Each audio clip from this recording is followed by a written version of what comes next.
ಸ್ನೇಹಿತರೆ ನಮಸ್ಕಾರ. ಗೆಳೆಯ ವಸಂತ್ ಕುಮಾರ್ ಗಿಳಿಯಾರ್ ಅವರಿಗೆ ಒಂದು ಸಂದೇಶ ಕೊಡೋದಕ್ಕೋಸ್ಕರ ಈ ಫೇಸ್ಬುಕ್ ಲೈವ್. ವಸಂತ್ ಗಿಳಿಯಾರ್ ಅವರೇ, ನನಗೆ ವೈಯಕ್ತಿಕವಾಗಿ ನಿಮ್ಮ ಪರಿಚಯ ಇಲ್ಲ. ಸುಮಾರು ವರ್ಷಗಳ ಹಿಂದೆ ಒಂದು ಸಾರಿ ಮಾತ್ರ ಬಹುಶಃ ನೀವೇ ನನಗೆ ಕಾಲ್ ಮಾಡಿದ್ರಿ ಅನ್ಕೋತೀನಿ. ಯಾವುದೋ ಒಂದು ವಿಚಾರದಲ್ಲಿ ನಾವಿಬ್ರು ಒಂದು 2 ನಿಮಿಷದ ಟೈಮು ಫೋನಲ್ಲಿ ಮಾತಾಡಿರ್ಬೋದು ಅಷ್ಟೇ. ಅದು ಬಿಟ್ಟರೆ ಮತ್ತೇನು ನಿಮ್ಮ ಮಧ್ಯೆ ಯಾವ ಮಾತುಕತೆ ಇಲ್ಲ, ವ್ಯಕ್ತಿಗತ ಪರಿಚಯ ಇಲ್ಲ. ಮೊದಲಿಗೆ ಇದು ಸ್ಪಷ್ಟಪಡಿಸಬೇಕು, ಯಾಕೆ ಅಂತ ಮುಂದೆ ಗೊತ್ತಾಗುತ್ತೆ. ಎರಡನೇದಾಗಿ, ಧರ್ಮಸ್ಥಳದ ಪರವಾದಂತಹ ಹೋರಾಟ ನೀವು ಮಾಡ್ತಾ ಇದ್ದೀರಿ. ನಿಮ್ಗೇನು ಸರಿ ಅನ್ಸುತ್ತೋ ಅದನ್ನ ಮಾಡ್ತಾ ಇದ್ದೀರಿ. ನಾನು ಅದನ್ನ ರೆಸ್ಪೆಕ್ಟ್ ಮಾಡ್ತೀನಿ. ನಾನು ಅದನ್ನೇನು ಡಿಸ್ರೆಸ್ಪೆಕ್ಟ್ ಮಾಡೋದಿಲ್ಲ. ನಾನು ಹೇಳಿದ್ದೆ ಸರಿ, ನಾನು ಮಾಡಿದ್ದೆ ಸರಿ, ನೀವು ಮಾಡಿದ ತಪ್ಪು ಅನ್ನೋ ಹೇಳೋ ವ್ಯಕ್ತಿ ಅಲ್ಲ, ನನಗೆ ಗೊತ್ತು. ಆಮೇಲೆ ನನ್ನ ಬಗ್ಗೆನೂ ಕೂಡ ನಿಮಗೆ ಗೊತ್ತಿದೆ. ಈಗ ಯಾಕೆ ಈ ಲೈವ್ ಅನ್ನೋದನ್ನ ನಿನಗೆ ಗೊತ್ತಾಗತ್ತೆ. ಇವಾಗ ತಾವು ನೋಡಿ, ದಯವಿಟ್ಟು ನೋಡಿ. ಮೂರನೇದಾಗಿ, ಕೆಲವು ವಿಚಾರಗಳಲ್ಲಿ ನಮಗೂ ನಿಮಗೂ ಸಾಮ್ಯತೆ ಇದೆ. ಯಾಕೆ ಅಂತಂದ್ರೆ ಈ ಪ್ರಗತಿಪರ ವಿಚಾರಗಳನ್ನ ನೀವು ಕಣಿಸೋದ್ರಲ್ಲಿ, ನಾನು ಕಣಿಸೋದ್ರಲ್ಲಿ ಒಂದಷ್ಟು ಸಾಮ್ಯತೆ ಇದೆ. ನಮಗೂ ನಿಮಗೂ ಒಂದು ಹೊಂದಾಣಿಕೆ ಇದೆ ಕೆಲವು ವಿಚಾರಗಳಲ್ಲಿ ನಮಗೂ ನಿಮಗೂ ತದ್ವಿರುದ್ಧ. ನಿಮ್ಮ ವಿಚಾರನೇ ಬೇರೆ, ನನ್ನ ವಿಚಾರನೇ ಬೇರೆ. ಏನೇ ವಿಚಾರ ಭೇದ ಇದ್ರೂ ಕೂಡ ಬಹುಶಃ ನಾನು ಯಾರ ವಿಚಾರದಲ್ಲೂ ವೈಯಕ್ತಿಕವಾಗಿ ಹೋಗೋದಿಲ್ಲ, ನಿಮ್ಮ ವಿಚಾರದಲ್ಲೂ ಬಂದಿಲ್ಲ. ನಿಮ್ಮ ಬಗ್ಗೆ ನಾನು ಯಾವತ್ತೂ ಏನು ಮಾತಾಡಿದ್ದು ಕೂಡ ಗೊತ್ತಿಲ್ಲ. ನಾನು ಮಾತೇ ಆಡಿಲ್ಲ ಬಿಡಿ. ಹಿಂದೆ ಎಲ್ಲ ಈ ಯಾರಾದ್ರೂ ಪ್ರಗತಿಪರರಿಗೆ ಯಾರಾದ್ರೂ ಬೈದ್ರೆ, ಇನ್ನೊಂದು ಮಾಡಿದ್ರೆ ನಾನು ಮುಂದೆ ಹೋಗ್ಬಿಡ್ತಿದ್ದೆ. ಫಾರ್ ಎಕ್ಸಾಂಪಲ್, ನಮ್ಮ ಗೌರಿ ಮೇಡಮ್ ಆ ವಿಚಾರದಲ್ಲಿ ಯಾರಾದ್ರೂ ಅವಮಾನ ಮಾಡಿದ್ರೆ, ಖಂಡನೆ ಮಾಡಿದ್ರೆ ನಾನು ಮುಂದೆ ನಿಂತು ಅವ್ರನ್ನ ಫೇಸ್ ಮಾಡೋದು, ಅವ್ರು ಬೈಯೋದೆಲ್ಲ ಮಾಡ್ತಿದ್ದೆ. ಇತ್ತೀಚೆಗೆ ಆ ತಪ್ಪನ್ನ ಬಿಟ್ಟಿದ್ದೀನಿ, ಆ ತಪ್ಪಿನ ಕೆಲಸ ಬಿಟ್ಬಿಟ್ಟಿದ್ದೀನಿ ಈಗ. ಯಾಕೆಂತಂದ್ರೆ ಯಾವ ಪರವಾಗಿ ನಾನು ಮಾತಾಡ್ತೀನಿ, ಅವರು ಒಂಥರ ಮೆಂಟಲ್ ಗಿರಾಕಿಗಳು, ಅವ್ರಿಗೆ ಬದ್ಧತೆ ಇಲ್ಲ, ಅವ್ರಿಗೆ ಸಿದ್ಧಾಂತ ಇಲ್ಲ ಅನ್ನೋದು ನನಗೆ ಚೆನ್ನಾಗಿ ಅರ್ಥ ಆಗಿದೆ. ಏನು ಅಂತಂದ್ರೆ, ಈಗ ಕೆಲವರೆಲ್ಲ ಹೆಂಗೆ ಬಿಜೆಪಿ ಭಕ್ತರು ಅನ್ಸ್ಕೊಂತಾರೋ ಹಂಗೆ ಇವರೊಂಥರ ಕಾಂಗ್ರೆಸ್ ಭಕ್ತರಾಗ್ಬಿಟ್ಟಿದ್ದಾರೆ. ನಾನು ಎರಡೂ ಕಡೆ ಇಲ್ದವನು, ನಾನು ನ್ಯಾಯದ ಪರವಾಗಿರೋನು. ನಿಮಗೂ ಗೊತ್ತು ವಸಂತ್ ಗಿಳಿಯಾರ್ ಅವರೇ, ಬಹಳ ಪ್ರೀತಿಯಿಂದ ನಾನು ಈ ಲೈವ್ ನ ನಿಮಗೋಸ್ಕರ ಮಾಡ್ತಾ ಇದ್ದೀನಿ. ದಯವಿಟ್ಟು ನೋಡಿ. ಮತ್ತೆ ನಾನು ಇಲ್ಲೇನು ಹೇಳ್ತೀನಿ, ಇಲ್ಲಿಗೂ ತಗೊಳ್ಳಿ, ಮಿಸ್ ಮಾಡಬೇಡಿ ಪ್ಲೀಸ್. ಈಗ ಮುಖ್ಯವಾದ ವಿಚಾರಕ್ಕೆ ಬರ್ತೀನಿ. ದಿನೇಶ್ ಕುಮಾರ್ ದಿನು ಅವರ ವಿಚಾರಕ್ಕೆ ಸಂಬಂಧಪಟ್ಟಂತೆ, ಅವನು ಯಾರೋ ದಿನು ಅನ್ನೋ ನೋಡಿ ಬ್ಯಾಟಿಂಗ್ ಮಾಡೋಣ ಅನ್ನೋಂಥ ಮಾತನ್ನ ನೀವು ಹೇಳಿದಿರಿ. ಬಹಳ ಸಂಕಟದಿಂದ ಈ ಮಾತು ಹೇಳ್ತಾ ಇದ್ದೀನಿ. ಅವನು ಯಾರೋ ದಿನೇಶ್ ಕುಮಾರ್ ದಿನು ಅಂತ ನೀವು ಕೇಳಿದಿರಲ್ಲ. ದಿನೇಶ್ ಕುಮಾರ್ ದಿನು ಬೇರೆ ಯಾರು ಅಲ್ಲ, ನನ್ನ ಅಣ್ಣ. ಬಹುಶಃ ನಿಮ್ಗೆ ಗೊತ್ತಿಲ್ಲ, ಅಥವಾ ನನಗೂ ಅವ್ರಿಗಿರೋ ಸಂಬಂಧ ನಾವು ಪಬ್ಲಿಕ್ ಅಲ್ಲಿ ತುಂಬಾ ಕಾಣಿಸ್ಕೊಳ್ಳೋದೇ ಇಲ್ಲ ಇತ್ತೀಚೆಗೆ. ಮುಂಚೆ ಯಾವಾಗಲೂ ಜೊತೆಲಿ ಇರ್ತಿದ್ವಿ. ಈಗ ನಂದೇ ಆದಂತ ಒಂದು ಕೆಲಸ ನಡೀತದೆ, ಅವ್ರದ್ದು ಆದ ಒಂದು ಕೆಲಸ ನಡೀತದೆ. ಮತ್ತೆ ನಾವಿಬ್ರು ಕಿತ್ತಾಡ್ತೀವಿ, ಬೇರೆ ಬೇರೆ ವಿಚಾರಗಳಿಗೆ, ಸಿದ್ಧಾಂತಕ್ಕೆ, ಪಕ್ಷದ ವಿಚಾರಕ್ಕೆ ಕಿತ್ತಾಡ್ತೀವಿ. ಪ್ರೀತಿ. ಹಂಗಾಗಿ ನಿಮ್ಗೆ ಬಹುಶಃ ನನಗೂ ಅವ್ರಿಗಿರೋ ಸಂಬಂಧ ಏನು ಅಂತ ನಿಮ್ಗೆ ಗೊತ್ತಾಗಿಲ್ಲ ಅನ್ಸುತ್ತೆ. ಮಾತಾಡಿದಿರಿ, ನಾನೇನು ಅದ್ರ ಬಗ್ಗೆ ದೊಡ್ಡದಾಗಿ ಬೆಳೆಸಕ್ ಹೋಗಲ್ಲ. ಬಟ್ ಈಗ ನಾನು ನಿಮ್ ಗಮನಕ್ಕೆ ತರ್ತಾ ಇದ್ದೀನಿ. ದಿನೇಶ್ ಕುಮಾರ್ ದಿನು ಬೇರೆ ಯಾರು ಅಲ್ಲ, ನನ್ನ ಸ್ವಂತ ಅಣ್ಣ. ಗಿಳಿಯರವರೇ, ಯಾವ ಸ್ಥಿತಿನಲ್ಲಿ, ಯಾವ ಮೆಂಟಾಲಿಟಿ ನಾನು ಇಲ್ಲಿ ಕೂತಿದ್ದೀನಿ ಅಂತ ಬಹುಶಃ ಬೇರೆಯವ್ರಿಗೆ ಅರ್ಥ ಆಗಲ್ಲ, ಅದು ನನಗೆ ಮಾತ್ರ ಗೊತ್ತಾಗ್ತದೆ. ಸ್ವಲ್ಪ ನಾನು ಈಗ ನನ್ನ ತಾಳ್ಮೆ ಮಿತಿನ ಕಳ್ಕೊಂಡ್ರು ಕೂಡ ನಾನು ಏನ್ ಮಾತಾಡ್ಬಿಡ್ತೀನೋ ನನಗೆ ಗೊತ್ತಿಲ್ಲ, ಹಂಗಾಗ್ಬಿಟ್ಟಿದೆ. ಬಟ್ ತುಂಬಾ ಕಂಟ್ರೋಲ್ ಆಗಿ ನನ್ನ ಪ್ರಜ್ಞೆಯನ್ನ ನನ್ನ ಕೈಯಲ್ಲಿ ಇಟ್ಕೊಂಡಿದ್ದೀನಿ. ಗಿಳಿಯರವರೇ, ಒಂದು ಮಾತನ್ನ ಹೇಳ್ತೀನಿ. ದಿನೇಶ್ ಕುಮಾರ್ ದಿನು ಅವ್ರಿಗೆ ಬ್ಯಾಟಿಂಗ್ ಮಾಡೋದಿರಲಿ, ಅವ್ರನ್ನ ಟಚ್ ಮಾಡೋದಿರಲಿ, ನನ್ನ ತಾಯಿ ಮೇಲೆ ಆಣೆ ಮಾಡಿ ಹೇಳ್ತಾ ಇದ್ದೀನಿ, ಬಾಬಾ ಸಾಹೇಬ್ ಅಂಬೇಡ್ಕರ್ ಅವರ ಪಾದ ಸಾಕ್ಷಿಯಾಗಿ ಹೇಳ್ತಾ ಇದ್ದೀನಿ, ಅವ್ರದ್ದು ಒಂದೇ ಒಂದು ಕೂದಲು ಕೊಂಕಿದ್ರು ಕೂಡ ನಾನು ಹೇಳಲ್ಲ. ಒಂದು ಮಾತು ಹೇಳ್ತೀನಿ. ಬಹುಶಃ ಯಾವ್ದಾದ್ರೂ ವಿಚಾರಕ್ಕೆ ನಾನು ಕೈ ಇಟ್ರೆ ಅದು ಯಾವ ಎಕ್ಸ್ಟ್ರೀಮ್ ಲೆವೆಲ್ಗೆ ತಗೊಂಡು ಹೋಗ್ತೀನಿ ಅಂತ ಇಡೀ ಕರ್ನಾಟಕಕ್ಕೆ ಗೊತ್ತಿದೆ. ಮತ್ತು ನ್ಯಾಯವಾಗಿರ್ತೀನಿ, ಪ್ರಾಮಾಣಿಕವಾಗಿರ್ತೀನಿ, ಕಾನೂನುಬದ್ಧವಾಗಿರ್ತೀನಿ. ದಿನೇಶ್ ಕುಮಾರ್ ದಿನು ಅವರ ಮೈ ಮುಟ್ಟೋದು ಆಮೇಲೆ ಕನ್ಸಲು ದಯವಿಟ್ಟು ಪ್ಲೀಸ್ ನನಗೆ ಈ ರಿಸ್ಕ್ ನ ಕೊಡಬೇಡಿ. ನನಗೆ ತುಂಬಾ ಕೆಲಸಗಳಿದ್ದಾವೆ, 10 ನಿಮಿಷ ಕೂಡ ಬಿಡುವಿಲ್ಲ. ತಿಂಗಳುಗಟ್ಟಲೆ ಮನೆ ಬಿಟ್ಬಿಟ್ಟಿದ್ದೀನಿ. ಯಾಕೆಂದ್ರೆ ನಿಮ್ಗೆ ಗೊತ್ತು, ಮತ್ತೆ ನನ್ನ ಹೋರಾಟವನ್ನು ನೀವು ರೆಸ್ಪೆಕ್ಟ್ ಮಾಡ್ತೀರಾ ಅಂತ ತಿಳ್ಕೊಂಡಿದ್ದೀನಿ. ಈಗ ತುಂಬಾ ಇನ್ನೂ ಇಂಪಾರ್ಟೆಂಟ್ ಕೆಲಸ ಇದೆ. ಏನು ಅಂತಂದ್ರೆ, ಆದಿವಾಸಿಗಳು, ಅಲೆಮಾರಿಗಳ ಪರವಾಗಿ ರಾಜ್ಯ ಸರ್ಕಾರ ಮಾಡಿರೋ ಮೋಸಕ್ಕೆ ಸಂಬಂಧಪಟ್ಟಂತೆ ನನಗೆ ಫುಲ್ ಟೈಮ್ ಆಗಿ ಬೀದಿಗಿಳಿಬೇಕಾಗಿದೆ. ನನಗೆ ಅದಕ್ಕೆ ಟೈಮ್ ಕೊಡೋಕೆ ನನ್ನ ಕೈಲಿ ಸಾಧ್ಯ ಇಲ್ಲ. ಮತ್ತೆ ನಾನೀಗ ಬೀದಿಗಿಳಿದಕ್ಕೆ ನನ್ನ ಮನೆಯವ್ರನ್ನ ಓಲೈಸಬೇಕಾಗಿದೆ. ಯಾಕಂದ್ರೆ ತಿಂಗಳಗಟ್ಟಲೆ ಮನೆ ಬಿಡ್ತೀನಿ, ಮತ್ತೆ ಮನೆ ಬಿಡ್ತೀನಿ ಅಂತಂದ್ರೆ ಬಿಡ್ತಾರ ನನಗೆ? ನನ್ನ ಹೆಂಡತಿ ಬಿಡ್ತಾಳ, ನನ್ನ ಮಕ್ಕಳು ಬಿಡ್ತಾರ? ಬೈತಾರೆ. ಅವ್ರನ್ನ ಸ್ವಲ್ಪ ಸಮಾಧಾನ ಮಾಡಿ ಒಂದಷ್ಟು ದಿವಸ ನಮ್ಮ ಮನೆ ಕೆಲಸ ನೋಡಿ ಬರಬೇಕಾಗಿದೆ. ಸೊ ಆ ಕೆಲಸ ಸ್ವಲ್ಪ ಬಿಸಿ ಇದ್ದೀನಿ, ಬಿಸ್ನೆಸ್ ಅಲ್ಲಿ ಬಿಸಿ ಇದ್ದೀನಿ. ಈಗ ನಾನು ಮತ್ತೆ ಅಲೆಮಾರಿಗಳ ಪರವಾಗಿ ಬೀದಿಗಿಳಿಬೇಕಾಗಿದೆ. ನನಗೆ ಅದ್ರ ಬಗ್ಗೆ ತುಂಬಾ ಟೈಮ್ ಬೇಕಾಗಿದೆ. ನಾನು ಏನೋ ಹೇಳಕ್ ಬರ್ತಾ ಇದ್ದೀನಿ, ಬಟ್ ಹೇಳ್ಬಾರ್ದು ಅನ್ನೋ ಕಾರಣಕ್ಕೆ ಇರ್ತಾ ಇದ್ದೀನಿ. ಸಂಕಟ ಆಗ್ತಾ ಇದೆ. ಕೋಪ ಅನ್ನೋದು ಅದು ಎಲ್ಲಿದೆ ನನಗೆ ಗೊತ್ತಿಲ್ಲ. ನಾನು ಬಹುಶಃ ನನ್ನ ಕಣ್ಣು ನೋಡ್ತಾ ಇದ್ರೆ ನಿಮ್ಗೆ ಅರ್ಥ ಆಗ್ತದೆ.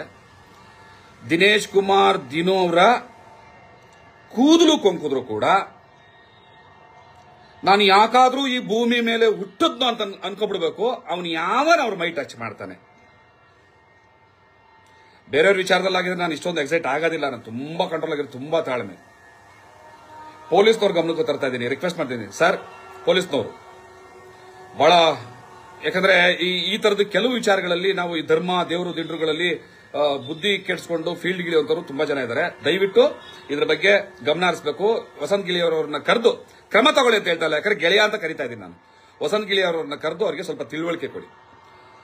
ಗಿಳಿಯರವರೇ, ಧರ್ಮಸ್ಥಳದ ವಿಚಾರದಲ್ಲಿ ನೀವೇನ್ ಮಾತಾಡ್ತಾ ಇದ್ದೀರಿ, ಏನು ಹೋರಾಟ ಮಾಡ್ತಾ ಇದ್ದೀರಿ, ಅದು ನಿಮಗೆ ಬಿಟ್ಟಿದ್ದು. ನಾನು ರೆಸ್ಪೆಕ್ಟ್ ಮಾಡ್ತೀನಿ. ನಿಮ್ಗೆ ನೀವು ಸರಿ ಅನ್ಸುತ್ತೆ ನೀವು ಮಾಡಿ, ತಪ್ಪೇನಿಲ್ಲ.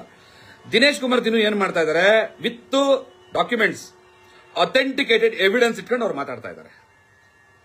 ನಿಮಗೆ ಅವ್ರ ಬಗ್ಗೆ ತಕರಾರು ಇದ್ರೆ ಅವ್ರ ವಿರುದ್ಧ ಕಾನೂನು ಹೋರಾಟ ಮಾಡ್ತೀರಾ, ಮಾಡಿ. ನಾನು ಇಂಟರ್ಫಿಯರ್ ಆಗೋದಿಲ್ಲ. ಯಾಕಂದ್ರೆ ಅವ್ರ ವಿಚಾರ ನಿಮ್ ವಿಚಾರ ತೊಂದರೆ ಇಲ್ಲ, ಇಂಟರ್ಫಿಯರ್ ಆಗಲ್ಲ.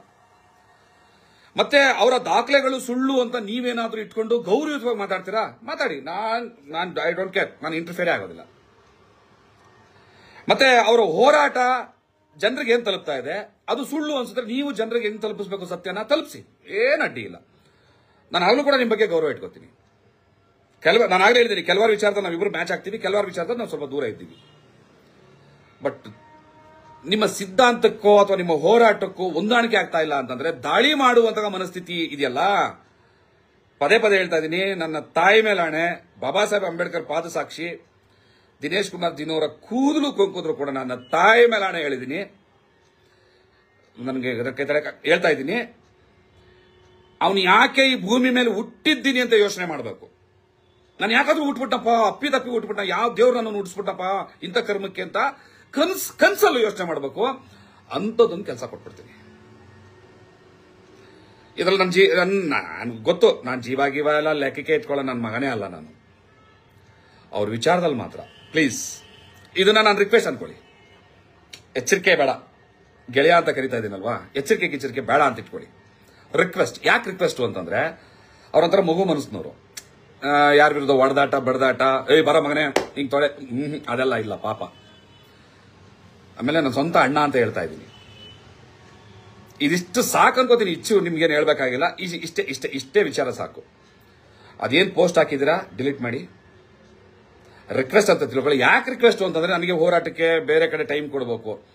ತಿಳ್ಕೊಳ್ಳಿ, ನಾನೇನು ಹೋರಾಟಕ್ಕೆ ಹೋಗ್ಬೇಕು ಅಂತಿದ್ದೀನಿ, ಏನೆಲ್ಲ ಮಾಡ್ಬೇಕು ಅಂತಿದ್ದೀನಿ, ಅದೆಲ್ಲವನ್ನೂ ಕೂಡ ಪಕ್ಕಕ್ಕಿಟ್ಟು ದಿನೇಶ್ ಕುಮಾರ್ ಅವ್ರಿಗೆ ಏನಾದ್ರು ಹೆಚ್ಚು ಕಮ್ಮಿ ಆಯ್ತು ಅಂದ್ರೆ ಫಸ್ಟ್ ಪ್ರಿಫರೆನ್ಸ್ ಅಲ್ಲೂ ಕೊಟ್ಟು ಅಲ್ಲಿಗೆ ಬರ್ತೀನಿ ನಾನು. ಇದು ಆಮೇಲೆ ನೋಡ್ತೀನಿ. ಯಾಕಂದ್ರೆ ಈ ಹೋರಾಟ ಮಾಡಕ್ಕೆ ನಾನು ಅಲ್ದಿದ್ರೆ ನನ್ನಂತವ್ರು ಲಕ್ಷಾಂತರ ಜನ ಇದ್ದಾರೆ, ನನ್ನ ಅಣ್ಣ ತಮ್ಮಂದಿದ್ದಾರೆ, ನನ್ನ ಟೀಮ್ ಇದೆ, ನನ್ನ ಟೀಮ್ ಅದನ್ನು ಮುಂದುವರಿಸುತ್ತೆ. ಬಟ್ ದಿನೇಶ್ ಕುಮಾರ್ ಪರವಾಗಿ ನಿಲ್ಲೋದಕ್ಕೆ ನನ್ನ ಮಗಂದು ನಾನೇ ನಿಲ್ಬೇಕು. ಬೇರೆಯವ್ರು ನಿಲ್ಲಕ್ಕೆ ನಾನು ಅವಕಾಶನೇ ಕೊಡಲ್ಲ. ಮೊದಲಾಗಿ ನನ್ನ ಅಣ್ಣ ತಮ್ಮ, ನನ್ನ ತಂದೆ ತಾಯಿ ರಕ್ಷಣೆಗೆ ಬೇರೆ ಯಾರನ್ನೋ ಬರೋಕೆ ನಾನು ಅವಕಾಶ, ಫಸ್ಟ್ ನಾನು. ನೀವು ಅವ್ರನ್ನ ಮುಟ್ಟಬೇಕು ಅಂತಂದ್ರೆ ನನ್ನನ್ನು ದಾಟ್ಕೊಂಡೇ ಹೋಗ್ಬೇಕು. ನಾನ್ ಜೀವಂತವಾಗಿರೋವರೆಗೂ ಕೂಡ ಅವ್ರ ಮೈಯನ್ನ ಮುಟ್ಟೋ ಗಂಡ್ಸ್ ಮಗ ಇಲ್ಲಿ ಹುಟ್ಟಕ್ ಸಾಧ್ಯನೇ ಇಲ್ಲ. ಚಾಲೆಂಜ್ ಬೇಡ, ಗದ್ಲ ಬೇಡ, ನಿಮ್ಮನ್ನ ನಾನು ಹುಡ್ಕೋದು, ನನ್ನನ್ನು ನೀವು ಬೇಡ ಪ್ಲೀಸ್ ಅಂತ ಹೇಳ್ತಾ ಇದ್ದೀನಿ. ಅವ್ರ ವಿಚಾರದಲ್ಲಿ ಬೇರೆಯವ್ರ ವಿಚಾರ ಆಗಿದ್ರೆ ಬೇರೆ ತರ ಹೇಳ್ತಿದ್ದೆ ನಾನು. ನನ್ನ ವಿಚಾರಕ್ಕೆ ಯಾರು ಚಾಲೆಂಜ್ ಮಾಡಿದ್ರೆ please please please please come ಅಂತಿದ್ದೆ. ಯಾಕಂದ್ರೆ ಅವರೆಲ್ಲ ಇರ್ತಾರೆ, ನಾನೆಲ್ಲ ಇರ್ತೀನಿ. ನನ್ನ ಸ್ವಂತ ಅಣ್ಣ ಅಂತ ಪದೇ ಪದೇ ಹೇಳ್ತಾ ಇದ್ದೀನಿ, ಬಿಡಿಸಿ ಹೇಳ್ತಾ ಇದ್ದೀನಿ. ನನ್ನ ಸ್ವಂತ ಅಣ್ಣ ಅಂತ ಹೇಳ್ತಾ ಇದ್ದೀನಿ. ಅವ್ರನ್ನ ಟಚ್ ಮಾಡೋ ಕೆಲಸ, ಆ ಧೈರ್ಯ, ಆ ಸಾಹಸ ಮಗಂದು ಯಾರು ಮಾಡಬಾರ್ದು, ಮಾಡಲೇ ಕೂಡದು. ಕನ್ಸಲ್ಲೂ ಯೋಚನೆ ಮಾಡಬಾರ್ದು. ಯಾಕಪ್ಪ ಈ ಭೂಮಿ ಮೇಲೆ ಇದ್ದೀನಿ ನಾನು, ಯಾಕೋ ದೇವ್ರೇ ನನ್ನನ್ನು ಯಾಕೋ ಹುಟ್ಟಿಸ್ದೆ ಅಂತ ಪರಿತಪಿಸ್ಬೇಕು. ನನ್ನ ಜೀವ ಒತ್ತೆ ಇಟ್ಟಾದ್ರೂ ಕೂಡ ಆ ಕೆಲಸ ಮಾಡ್ಬಿಡ್ತೀನಿ. ಪ್ಲೀಸ್ ಬೇಡ, ಇಂಥದ್ದೊಂದು ದುಸ್ಸಾಹಸಕ್ಕೆ ಕೈ ಹಾಕ್ಬೇಡಿ. ಮತ್ತೆ ನೀವು ತುಂಬಾ ಕೆಟ್ಟ ಮಾತುಗಳನ್ನ ಉಪಯೋಗಿಸಿದಿರಿ. ನಾನು ಅದ್ರ ಬಗ್ಗೆ ಹೇಳ್ಬೇಕು. ಅವ್ನು ಯಾವನೋ ಬೋಳಿ ಮಕ್ಕಳು ಎಲ್ಲ ಹೇಳಿದಿರಿ. ನಾನು ಯಾಕೆ ಅದನ್ನ ಬಿಡ್ತಾ ಇದ್ದೀರಿ ಅಂತಂದ್ರೆ ಬಹುಶಃ ದಿನೇಶ್ ಯಾರು ಅಂತ ಗೊತ್ತಿಲ್ಲದೆ ನೀವು ಮಾತಾಡಿದಿರಿ. ಸೊ ಹಂಗಾಗಿ ಎಕ್ಸ್ಕ್ಯೂಸ್ ಇದೆ ಅದಕ್ಕೆ. ಈಗ ಗೊತ್ತಾಯ್ತಲ್ಲ ಯಾರು ಅಂತ. ಇನ್ನು ಮುಂದೆ ಏನಾದರೂ ನೀವು ಆ ಪದ ಉಪಯೋಗಿಸಿದ್ರೆ ನಾನು ನೀನು ನೇರವಾಗಿ ನಿಲ್ಬೇಕಾಗ್ತದೆ. ಬೇಡ ಗೆಳೆಯ, ಬೇಡ ಗಿಳಿಯಾರ್ ಅಂತ ಹೆಸರಿದೆಯಲ್ಲ ಅದು ನನ್ನ ಗೆಳೆಯಾರ್ ಅನ್ಕೊಂತೀನಿ, ನನ್ನ ಗೆಳೆಯಾರ್ ಅನ್ಕೊಂತೀನಿ. ದಯವಿಟ್ಟು ಬೇಡ ಬೇಡ ಬೇಡ. ನಾನು ಅವ್ರ ವಿಚಾರಕ್ಕೆ ತುಂಬಾ ಸಾಫ್ಟ್ ಆಗಿ ಹೇಳ್ಬೇಕು ಅಂತಾನೆ ಪ್ಲಾನ್ ಮಾಡ್ತಾ ಇದ್ದೀನಿ. ತಲೆಯಲ್ಲಿರೋ ಕೋಪನ ತುಂಬಾ ಕಂಟ್ರೋಲ್ ಮಾಡ್ತೇನೆ. ಆ ಕೋಪ ಕಂಟ್ರೋಲ್ ಮಾಡಕ್ ಹೋಗಿ ಕಣ್ಣಲ್ಲಿ ಕೆಂಪಾಗ್ತಾ ಇದೆ, ನನಗೆ ಹಾರ್ಟ್ ಬೀಟ್ ಜಾಸ್ತಿ ಇದೆ. ಬೇಡ ಗೆಳೆಯ, ಫೈನಲ್ ಆಗಿ ನಾನು ರಿಕ್ವೆಸ್ಟ್ ಅಂತ ಹೇಳ್ತಾ ಇದ್ದೀನಿ. ನೀವು ಮಾಡ್ತೀನಿ ಅನ್ಕೊಂಡ್ರೆ ನಾನೇನು ಮಾಡೋಕ್ಕಾಗಲ್ಲ.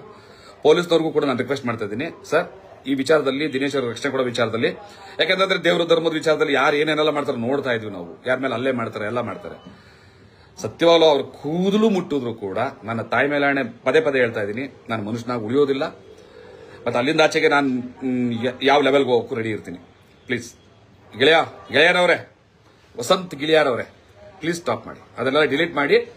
ನೀವೇನು ಸಾರಿಗಿರಿ ಕೇಳಿ ಅಂತಾನು ಹೇಳಲ್ಲ. ಸುಮ್ಮನೆ ಡಿಲೀಟ್ ಮಾಡಿ ಸುಮ್ಮನೆ ಬಿಡಿ. ನಿಮ್ಮ ಕೆಲಸ ನೀವು ಮಾಡ್ಕೊಳ್ಳಿ, ನಿಮ್ಮ ಹೋರಾಟ ನೀವು ಮಾಡ್ಕೊಳ್ಳಿ.